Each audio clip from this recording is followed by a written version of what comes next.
everybody, this is Kenny from the Hocking Hills, Ohio. Some of you already know I've recently bought me a project car.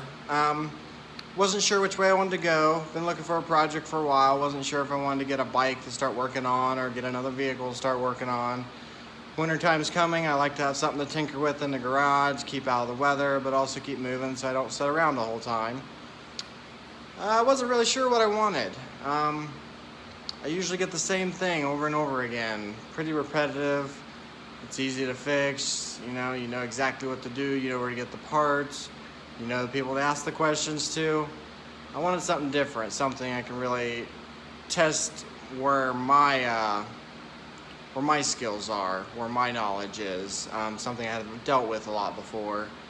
I also wanted to figure out what I would enjoy the most. Do I want something really easy to work on? Do I want something that was going to take a long frame off restoration, something like that?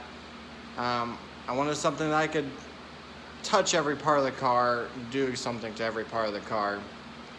And I think I did find that. It was exciting when I found it. I've always wanted a convertible. Never had one, always wanted one. Decided, yeah, I might put my feet in the water and try this. So those of you do know, I recently purchased me a 1992 Volkswagen Cabriolet. It's a Wolfsburg edition. It's a Cayman built car. I think that's how it's pronounced. Forgive me if I'm wrong. I really didn't know what Wolfsburg stood for. I got online and Googled it. It's obviously built in Wolfsburg, Germany. The Wolfsburg edition cars have slightly bigger badging. You get some nicer additions here and there. Just little things that not everybody would notice right off the bat. That being said, the car does need its bit of work. I pulled this car out of a field, about 2 weeks ago. It had been posted on of everything, Facebook, Marketplace. It had been on there for 2 months. On the off chance that he still had it, I messaged him. He said, yeah, I still got it. I was like, I would like to come look at it. So I went and looked at the car. It was, for being a 1992, it's 26 years old. It was in very good condition for its year, considering it has 180,000 miles on it. And it had been sitting for at least 2 years. The guy I got it off of said somebody brought it to him to work on. Did not pay them to work on it, so it sat, and eventually the guy signed it over to him for the work they had done. I do know it has a brand new clutch in it, new lower ball joints. I did buy this car as a non-runner. Was not getting fuel, was not getting spark. I got it home, threw a new battery in it because the original one was dead. Got it cranking and did some tracing of wires and stuff. Fuel pump relay, ignition control module for the spark, a new fuel pump, new fuel fuse, and eventually was able to get it running. Now, once you get it going, it does run, but getting it going is the part. It doesn't like to stay running when it's cold, so those are things I got to remedy. Well, I'll give you guys a look at it. Okay, there she is, guys. My 1992 Volkswagen Cabriolet. It is a Wolfsburg edition car. See by the badging on the side.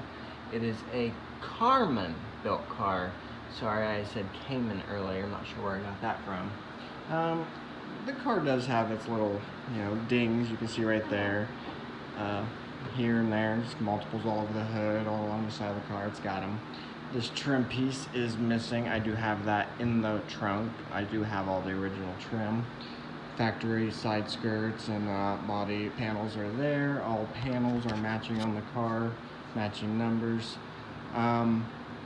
This does have the white leather interior. I have cleaned the interior, vacuumed it, washed the seats and all the white down. Obviously you see this one's pretty rough. It does have cracks. 26 years old, I expect it to be a little bit worse for wear. It does have a newer top on it. The original top, I'm guessing, was white. They replaced it with a black top, but it is a manual top. It works up and down. I don't see any leaks, and I have driven this thing in the rain so far. It has, like I said, 180,000 miles on it, so I expect it to be a little rough for wear. Radio is missing, obviously. It is a little manual transmission car, 5-speed. It is missing some stuff on the dash. Nothing some online shopping probably won't remedy. All matching wheels with the matching center caps. Those center caps I actually have in a box on the side. All original badging on the back. You can see where they scuffed the paint down. Now somebody originally wanted to paint the car, I'm guessing, so they scuffed the paint down on the car. And if you see all over the car, I think you can see on this side, they scuffed the paint down, so a little bit of surface rust right there. There's no rust holes in the body of this car whatsoever. I've been underneath of it, I've been all around it, I've looked around behind the side molding. There is no rust, so it is a solid car. Now, for saying it sat for 2 years in a field non-running is extremely amazing. All the windows work. It does have power front windows. They go up and down fine. Locking gas cap, like that really matters. Nice little trunk here. Good bit of rim needs a wash, but it works. Now, I've been really torn up on what I want to do to this car first. Do I want to do the suspension first, the brakes first? If I do the brakes, I would replace everything with the brake system. The e-brake on this car does not currently work. It just, doesn't do much at all. I think the e-brake cable is seized up. So basically, all new brake hardware, drums, shoes, wheel cylinders, new e-brake cables, everything on the back. Same thing with the front. I mean, replace everything to do with the brakes as far as I can, maybe new braided lines. And then I would go to the suspension, new struts, new upper mounts, new inner and outer tie rod ends, new lower control arms, go ahead and replace the ball joints again, new bushings for everything, and just make it a sound driving car. And then worry about the engine later. But the story is, last night I decided to take this car on a drive. Put the top down, it was nice outside. Why not? Take it for a drive, have some fun, going up some of the back roads. Now, I did put a new battery in this car. Brand spanking new battery, not even 2 weeks old now. And the battery light comes on. So I automatically assume it has to be something with the alternator. I know I replaced the battery, so that can't be the reason. And I was partially correct. So I bought this car. So, yep, it gets a little cranky. So when I bought this car, I had to put a new battery in it, and I looked at the belts over here, and they were a little dry rotted. So I went ahead and purchased a belt, which you can see right there on the table. I purchased a belt to put on this, at least the alternator belt. Well, it turns out I didn't replace it in time, and it broke. Luckily, I was able to get the car home, which it did, drove all the way home, not an issue, and get it back in the garage. So that kind of sealed the fate on what I'm going to do next. So I am going to start on the engine.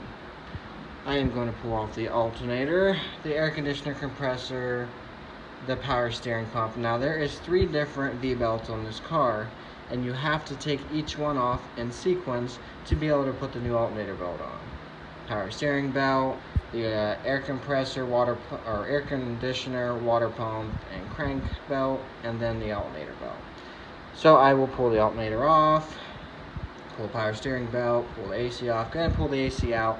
I'm not sure if it's charged or if it works, but it's there and the clutch is not locked up. So if it does work, I will use it. And just tear this whole front half of the motor apart. Go ahead and probably replace the water pump, put a brand new water pump and everything on it. Check the power steering pump, maybe buy a new one if it needs it. Put all brand new belts. Go ahead and replace the timing belt and tensioner. This does not have the timing cover, unfortunately, but I would like to get it one to replace it. I know some people say they can run without a timing belt cover and have no issues. I have that fear that a rock or something's going to jump up while I'm driving down the road and fall on that timing belt and mess a lot more stuff up. So might go ahead and do that. I'm not sure if I want to pull the head off, go ahead and put a head gasket on it. It's not leaking or anything, but maybe go ahead and put one on it. Everything is complete. All the wiring is here. This is all pretty much factory. I'm not sure if some of it's been replaced or not, but I will probably replace as much as possible up to a certain extent. If it's usable and I can clean it up and maybe refreshen it a little bit, I will do that. I cleaned the engine bay a little bit. It still needs a little bit more of a clean, but I will get to it. It's a project. So I am going to start doing videos as often as I can of my progress on this. Maybe do some work videos, you know, removing parts, cleaning them up, refurbishing what I can. And I think that's about it. For those of you who are curious to see it, unfortunately I won't be driving it too soon because I do need to do a little bit of work on it. I want to get the running ability of this car to where I could actually drive it somewhere if I wanted to without the fear of it breaking down. It does run when you get it warmed up. It runs really good, and it's a fun little quick car to, I wouldn't say quick, but it'll get around pretty easily. It doesn't run very good when you try to start it. You have to hold the gas for a while. It's a fuel injected car, but you have to get it warmed up. I'm not sure if that's the fuel pump or not fuel pump, but fuel pressure regulator not working right. There's a couple variables in there I'm going to try to figure out and address. Well, there you guys go. This is my Volkswagen, a little convertible. I will update you as soon as I can. Thanks.